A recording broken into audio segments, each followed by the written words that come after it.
Hello， 大家好，欢迎收看《一件军外套》，每周跟您军事外交 talk， 我是向正维。这是三立新闻全新开设的节目，希望能够浅显易懂的方式呢，让大家了解艰涩的军事跟外交话题，还有我们的采访秘辛。那今天第一集的内容要来跟大家聊聊美国制造行不行？美国总统川普对全球寄出了关税，他不仅是要消弭贸易逆差，他还能够希望吸引制造业回流。但说真的，要让制造业回流到美国，有这么简单吗？那我前阵子呢去了美国的德州跟加州采访，我就发现有几个挑战必须要克服，而且很多跟人有关。第一个是劳动力人口实在不太好找，很多美国人他们喜欢坐在办公室里面，他们喜欢做的是自媒体啊，比如说金融产业啊，他们不喜欢做劳动力很高的工作。那这些工作呢，就必须要仰赖大量的外来人口。第二部分是他们的人事成本很高，你知道吗？在德州，他们平均年薪是120万到150万台币，而且雇主呢还必须负担他们本薪1.5倍的各项费用，包括了保险费。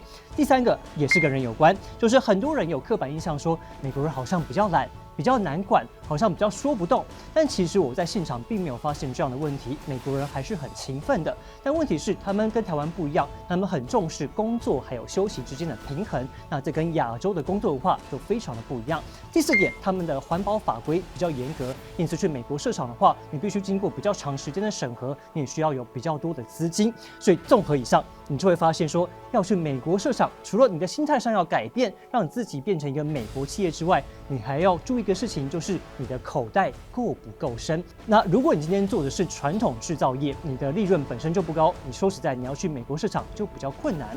但如果今天做的是高科技产业的话，那机会就比较大了。前阵子呢，台湾的矽晶圆制造大厂环球晶圆 Global Wafers 就在德州北部一个叫做谢尔曼的城市开启了他们的新厂。我们当时到德州独家采访的这个过程，让大家感受一下现场的气氛。I am very pleased to announce that Global Wafers' intention to expand our current U.S. investment by another $4 billion to reach哇，听到这段，你看全场嗨到全部站起来了，因为他们是在现行的35亿美金投资之外，再加码40亿美金，总共来到75亿美元的这个规模。那你知道吗？这个厂房非常的大，我们都号称说好像可以在里面跑马拉松。而且呢，他们制造的是最先进的12寸的矽晶圆。好，这边可能会有很多观众跟我一开始的时候一样，不知道什么是矽晶圆，那矽晶圆跟晶片又有什么不一样？那简单来讲，矽晶圆是制造晶片的基板材料，他们在制作的时候呢，他们会提炼高浓度的矽，把它做成一根矽棒，之后呢再把它做切片、抛光，然后提供给他们的客户，包括了台积电、包括英特尔、德州仪器或是三星等晶片制造厂，而且这些在美国都有设厂。我们今天非常开心能够有机会跟环球晶圆美国的总经理 Mark England 来对谈。Hello, Mark. Hello, hi. Congratulations on the new plan. You must be very excited. Shocked, excited. There's not enough words to describe the excitement and of being able to rebirth silicon in the United States. It's the Global Wafers America is our flagship factory. So all best practices, all advanced node end applications is what this factory will be able to serve. So we're also looking at the only advanced node silicon wafer operation in the U.S.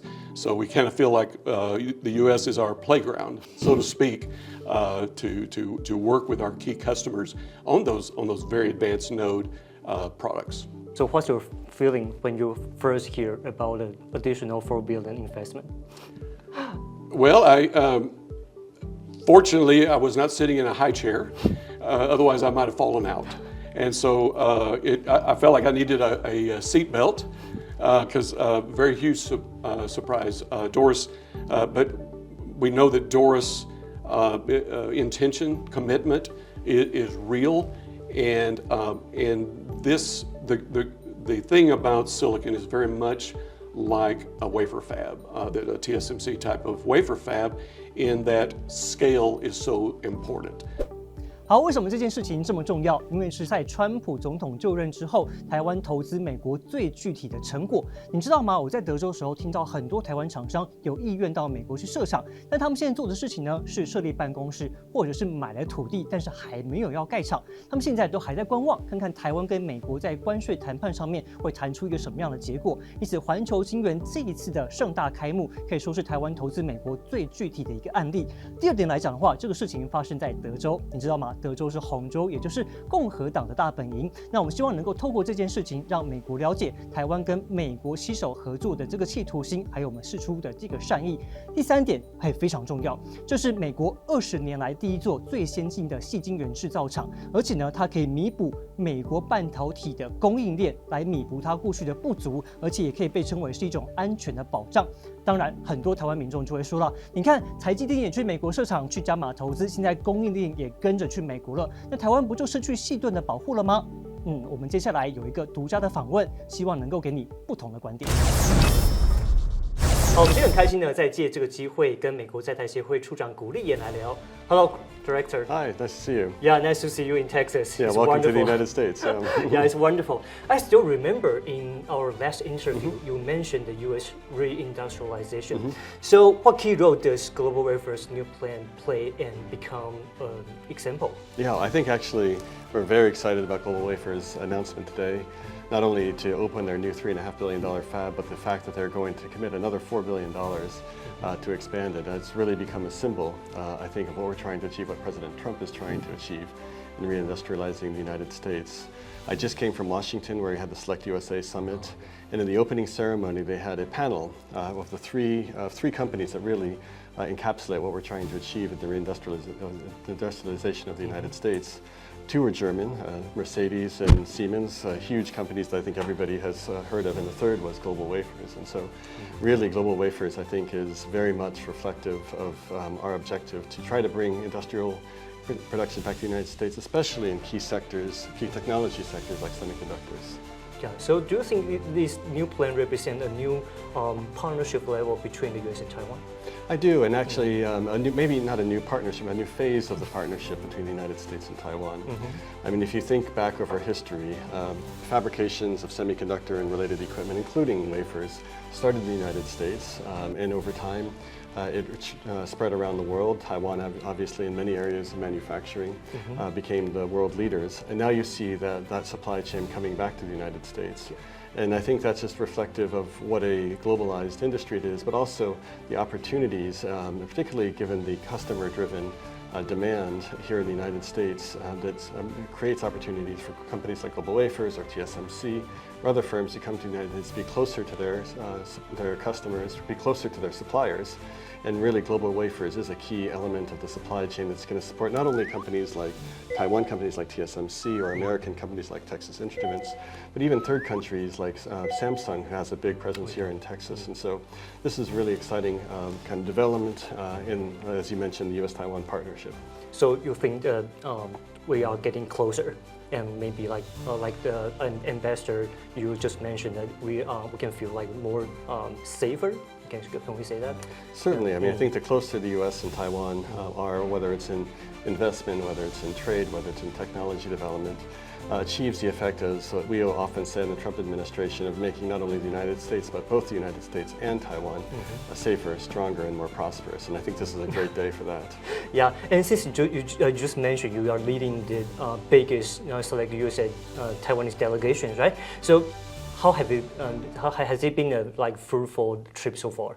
Very fruitful. We had the summit in Washington the last couple of days, just closed yesterday. But in addition to the summit, we brought three what we call spin-off delegations to go deeper into opportunities across the United States. And so one was focused on AI and quantum. Another one was on semiconductors, obviously with the topic of today's event. And then the third was on drones. I think these three sectors are really kind of at the leading edge of the U.S.-Taiwan investment partnership. I would say also here in Texas, we see a lot of opportunities. You probably saw TIMA, Diandian Gonghui. Yeah. They had a big delegation here a couple of weeks ago, focused on AI servers because Texas, because of its location, its advantages, and energy supplies, is really becoming a hub of AI development. And we see more and more companies like Foxconn, Delta, Pegatron, looking to move their production to Texas to support that. And so you're seeing a cluster, a kind of dynamic between Texas to the east and Arizona to the west in these two key sectors, AI and AI servers, and semiconductors. And we'll expect to see more and more Taiwan companies coming in to support the development of these two supply chains. But the other exciting thing about our delegation, we had 138 companies, over 180 people on the Taiwan delegation. Is it the biggest delegation in history? Well, not in, maybe not in quantity because they have different numbers over time, but definitely in quality. And the companies that are here looking for serious investments, looking for new opportunities. I think we've had this Select USA for a number of years, and I think companies, as they've come year by year, they've been able to focus more on exactly the sectors, exactly the locations that they'd like to invest. But in addition to the ones that everybody thinks about, semiconductors or AI, we had companies focus on everything from food production. I mean, there's more and more Americans have developed a taste for Taiwanese food products, and so at Costco you can get mian or you can get xiaolongbao, but also in healthcare. And we had over 60 small Taiwan startup companies, technology companies that are doing as heavily in the medical device field or medical technology field. And they're very eager to work with leading US hospitals and medical centers like the Mayo Clinic. And so it was a very diverse set of companies. And so we brought delegations not only to Washington, but not only to Texas, but also to Kansas, to New York, to Massachusetts, to California.